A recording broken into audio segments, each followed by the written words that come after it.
அன்புள்ள ஆண்டவரே, மீண்டும் உம்முடைய பரிசுத்த நாமத்தின் பலத்தோடு இந்த செவ்வாய்க்கிழமையின் காலையின் ஆசீர்வாதத்தை எங்களுடைய கண்களுக்கு காண்பித்த தயவிற்காக உம்மை துதிக்கிறோம். வந்திருக்கின்ற எங்கள் ஒவ்வொருவரையும் உம்முடைய திருக்கரம் காத்து பலப்படுத்தி கர்த்தருடைய சத்தியத்தின் பாதையை நடப்பதற்கான பலத்தை எங்களுக்கு தாரும். மீட்பர் இயேசு கிறிஸ்துவின் நாமத்தில் ஜெபிக்கிறேன் நல்ல பிதாவே, ஆமென்.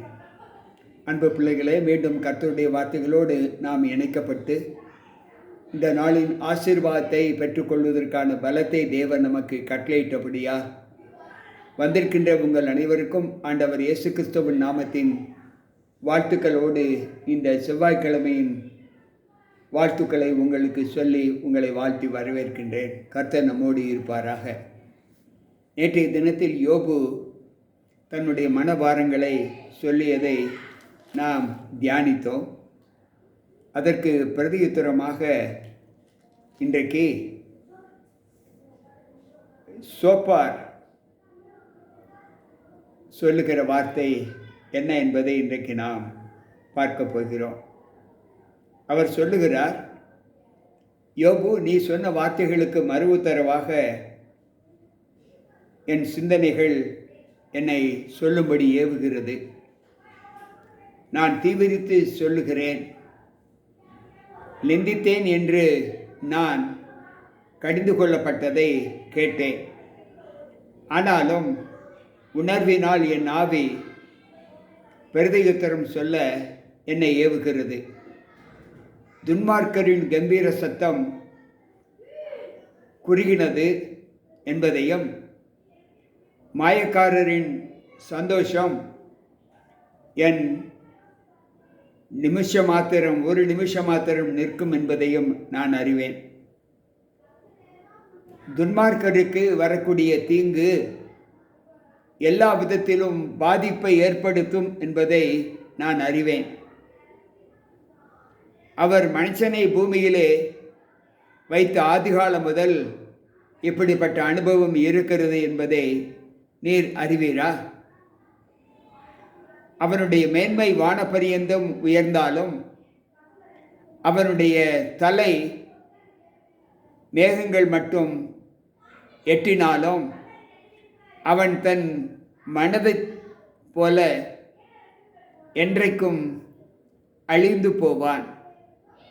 அவனை கண்டவர்கள் அவன் எங்கே என்பார்கள். அவன் ஒரு சொப்பனத்தை போல பறந்து போய் காணப்படாதவனானான்.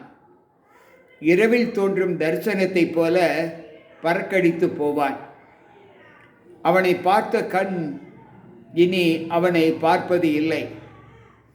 அவன் இருந்த ஸ்தலம் இனி அவனை காண்பதில்லை. அவன் பிள்ளைகள் எளிமையானவர்களும் சகாயத்தை தேடுகிறவர்களுமாய் காணப்படுவார்கள். அவன் எலும்புகள் அவன் வாழ வயதின் பாவங்களினால் நிறைந்திருந்து அவனுடனே கூட மண்ணிலே படுத்து கொள்ளும். பொல்லாப்பு அவன் வாயிலிருந்து இனிமையாய் இருப்பதாக. அவன் அதை தன் நாவிலே அடக்கி அதை விடாமல் பதனம் பண்ணுகிற தன் வாய்க்குள்ளே வைத்து கொண்டிருக்கிறான். அவன் போஜனம் அவன் குடல்களில் மாறி அவனுக்கு விரியம் பாம்புகளின் பிச்சு போல இருக்கும். அவன் விழுங்கின ஆஸ்தியை கக்குவான். தேவன் அதை அவன் வயிற்றிலிருந்து வெளியே தள்ளிவிடுவார். அவன் விரியன் பாம்புகளின் விஷத்தை உறிஞ்சுவான். விரியனின் நாக்கு அவனை கொல்லும். தேனும் நெய்யும் ஓடும் வாய்களால் ஆறுகளையும் அவன் காண்பது இல்லை. நான் பிரயாசப்பட்டு தேடினதை அவன் விழுங்காமல் அவன் திரும்ப அதை கொடுப்பான். நான் திரும்ப கொடுக்கிறது அவன் ஆஸ்திக்கும் சரியாயிருக்கும். அவன் கழிவுற அவன் இருக்க மாட்டான். அவன் ஒடுங்கி ஏழைகளை கைவிட்டு தான் கட்டாத வீட்டை பறித்தபடினாலும் தன் வயிறு திருப்தியற்றிருந்து அவன் நிச்சித்த காரியங்களில் அவனுக்கு ஒன்றும் இருப்பது இல்லை. அவன் போஜனத்தில் ஒன்று மீதியாய் இருப்பதில்லை. ஆகையால் அவன் ஆஸ்தியில் நிலை நிற்பதில்லை. அவன் வேண்டுமென்கிற பரிபூரணம் அவனுக்கு வந்த பின் அவனுக்கு வியாகுலம் உண்டாகும். சிறுமைப்படுகிற ஒவ்வொருவருடைய கையும் அவன் மேல் வரும். எனக்கு பிரியமான தேவ பிள்ளைகளே, இன்றைக்கு துன்மார்க்கன் ஒருவனுக்கு விரோதமாக தீங்கு செய்ய நினைத்தால் அந்த துன்மார்க்கம் அவனை எப்படியெல்லாம் அலைக்கழைக்கும் என்பதை இந்த சோப்பார் சொல்லுகிறார். அவன் போஜனத்தில் ஒன்று மீதியாய் இருப்பதில்லை. ஆகையால் அவன் ஆஸ்தி நிலை நிற்பதில்லை. அவன் வேண்டுமென்கிற பரிபூரணம் அவனுக்கு வந்த பின் அவனுக்கு வியாகுலம் உண்டாகும். சிறுமைப்படுகிற ஒவ்வொருவருடைய கையும் அவன் மேல் வரும். தன் வயிற்றை நிரப்பத்தக்கது இன்னது என்று அவன் அறிந்தாலும் அவர் அவன் மேல் தமது கோபத்தின் உக்கிரகத்தை வரவிட்டு அவன் போஜனம் பண்ணுகையில் அதை அவன் மேல் சொரிய பண்ணுவார். இருப்பு ஆயுதத்துக்கு அவன் தப்பி ஓடினாலும் உருக்குவில் அவனை உருவை எய்யும். உருவின பட்டயம் அவன் சரீரத்தையும் மின்னுகிற அம்பு அவன் பிச்சையும் உருவி போடும். பயங்கரங்கள் அவன் மேல் வரும். அவன் ஒளிந்திருக்கும் இடங்களில் காரிருள் அடங்கி இருக்கும். அவியாத அக்கினி அவனை பட்சிக்கும். அவன் கூடாரத்தில் மீதியாய் இருக்கிற அவன் எவனும் தீங்கு அனுபவிப்பான். வானங்கள் அவன் அக்கிரமத்தை வெளிப்படுத்தும். பூமி அவனுக்கு விரோதமாக எழும்பும்.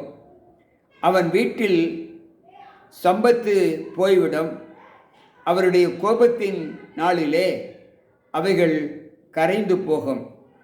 இதுவே தேவனால் துன்மார்க்கருக்கு கிடைக்கும் பங்கும் அவன் செய்கைக்கு தேவனால் அவனுக்கு வரும் சுதந்திரமுமாய் இருக்கும் என்றார். அன்பு பிள்ளைகளே, இன்றைக்கு தேவனுடைய வார்த்தைகளை ஏற்றுக்கொள்ளக்கூடிய மனப்பக்குவம் யாருக்கெல்லாம் இல்லையோ, யாருக்கெல்லாம் தீங்கு செய்ய நினைக்கிறார்களோ அவர்களுடைய பிரயோஜனம் இந்த பூலோகத்தில் அற்றுப்போய்விடும் என்று ஆண்டவர் சொல்லுகிறார். கெடுவான் கேடு நினைப்பான் என்ற பழமொழி சொற்களை நாம் கேட்டு இருக்கிறோம். அந்த சொற்களின் பிரதியுத்தரம் எந்த அளவு தேவனுக்கு விரோதமாக செயல்படுகிறது என்பதை யோசித்து அந்த நிலையில் அவன் தன்னை மாற்றிக்கொள்ளவில்லை என்றால் அவனுடைய பங்கு பூலோகத்திலே மிகுந்த கேடுள்ளதாய் இருக்கும் என்று ஆண்டவர் சொல்லுகிறார். அவன் பிள்ளைகள் திக்கற்று போவார்கள். அவன் மனைவிமார்கள் புருஷனை இழந்து விடுவார்கள். நீதி அவனுக்கு ஒரு நாளும் உதவி செய்யாது. அவனுடைய வீட்டில் துன்மார்க்கம் தங்கியிருக்கும், பாவம் நிலைத்திருக்கும் என்று ஆண்டவர் சொல்லுகிறார். இந்த வார்த்தைகளை கேட்ட நம்மில் எத்தனை பேர் துன்மார்க்கத்திலிருந்து விலக வேண்டும் என்று எண்ணுகிறோம்? அன்பு பிள்ளைகளை, இன்றைக்கு நம்முடைய காலங்கள் பொல்லாங்கன் கையில் இருந்து விடுபட வேண்டும் என்று ஆண்டவர் விரும்புகிறார். ஆனால் இன்றைக்கு உலகம் பொல்லாங்கை தேடித்தான் ஓடிக்கொண்டிருக்கிறது. அந்த பொல்லாங்கான ஜீவிதத்திலே ஆண்டவரை ஏற்றுக்கொண்டிருக்கிற நீங்களும் நானும் சத்தியத்தின் பாதையிலிருந்து நம்மை விலக்கி காத்துக்கொள்ள தேவன் நமக்கு அனுகூலம் செய்ய வேண்டும் என்று ஆண்டவருடைய சமூகத்தில் நாம் நம்மை முற்றிலுமாக ஒப்புக் கொடுக்க வேண்டும். இந்த வார்த்தையின் பிரதிபலன் நமக்கு எப்படி ஆண்டவருடைய சமூகத்தை விட்டு விலகாமல் இருக்க வேண்டுமோ அந்த அளவிற்கு தேவனுடைய சமூகத்தை நாம் நாடி இருக்க வேண்டும். துன்பப்படுகிற பிள்ளைகளுடைய கூக்குரலை ஆண்டவர் நிச்சயமாக கேட்டு அவர்களுக்கு விரோதமாக செயல்பட்ட பிள்ளைகளை கண்டிப்பாக அவர் தண்டிப்பார். அவருடைய கரம் அவர்கள் மேல் பாயும் என்று இந்த வார்த்தை நமக்கு சொல்லி இருக்கிறது. எனக்கு பிரியமான தேவ பிள்ளைகளே, இந்த வார்த்தைகளை கேட்டுக்கொண்டிருக்கிற நீங்களும் நானும் சத்தியத்தின் பாதையில் எந்த அளவு நம்மை ஒப்புக் கொடுக்கிறோம் என்பதை யோசித்து தேவ சமூகத்தில் நமக்கு கிடைக்கப்பட்ட காலங்களில் நாம் நன்மை செய்வதை மாத்திரம் நம்பி தேவனோடு இணைந்திருக்கிற ஒரு அனுபவத்தை பெற தேவ சமூகத்தில் நம்மை தாழ்த்துவோம். அன்பு ஆண்டவரே, உம்முடைய வார்த்தைகளை கேட்ட எங்கள் ஒவ்வொருவருக்குள்ளும் உம்முடைய சத்திய எழுத்துக்களின் ஆண்டவரே சிற்றை எங்களை போதித்து நாங்கள் அணுக வேண்டிய முறைமைகளை நாங்கள் கண்டுகொள்ள என் தேவன் எங்களுக்கு கிருபை செய்ய வேண்டும் என்று உம்முடைய கருத்தில் ஒப்புக் கொடுக்கிறோம். கேட்டுக்கொண்டிருக்கிற ஒவ்வொரு பிள்ளைகளுக்கும் அந்த பலத்தை கொடுத்து எந்த நிலையிலும் பிள்ளைகள் உம்மை விட்டு வழிவிலகாத ஒரு அனுகூலத்தில் வாழ பிள்ளைகளுக்கு பலம் கொடுக்க வேண்டும் என்று உம்முடைய திரு சமூகத்தில் ஒப்புக் கொடுக்கிறோம். காத்துக்கொள்ளும், பலப்படுத்தும். ஆண்டவர் இயேசு கிறிஸ்துவின் நாமத்தில் ஜெபிக்கிறேன் நல்ல பிதாவே, ஆமென். அன்பு பிள்ளைகளே, மீண்டும் கர்த்தருடைய வார்த்தைகளோடு நாளை சந்திப்போம். இந்த வார்த்தை உங்களுக்கு மிகுந்த பிரயோஜனமாய் இருக்கும் என்று நான் நம்புகிறேன். உங்கள் போதகர் ஜி.கே. ராபர்ட். கர்த்தர் நம்மோடு இருப்பாராக. ஆமென்.